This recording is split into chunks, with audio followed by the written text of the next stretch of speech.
চলে এসেছি পরের পার্টের ভিডিও নিয়ে। ভোরবেলা আমি উঠতে পারিনি, অনেক রাত্রি করে ঘুমিয়েছিলাম, তাই নিয়মগুলো দেখতে পাইনি। তারপর ও একটু ঘুমিয়ে নিয়েছিল, তারপর ওকে সুন্দর করে সাজিয়ে দিলাম আর আমি নিজেও সেজে নিয়েছিলাম। তারপর গায়ে হলুদের জন্য ছেলের বাড়ির হলুদ এলে তারপরে নিয়মগুলো শুরু হবে। এখানে যা যা নিয়ম ছিল সেগুলো শুরু হয়ে গেছিলো।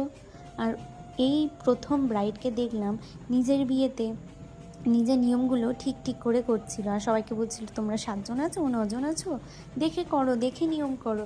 উফ, হাসতে হাসতে আমি এরকম ব্রাইড জীবনে দেখিনি।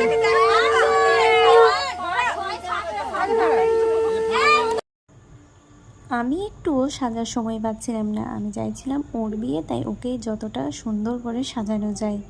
তো তারপর নিয়ম শুরু।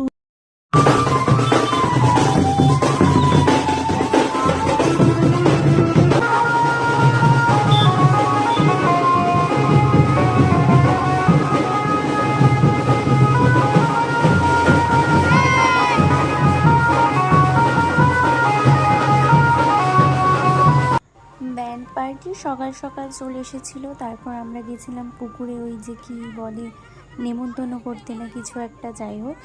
তো এখানে নাচ করতে করতে আমরা যাচ্ছিলাম। এটা ছিল কালীবাড়ি।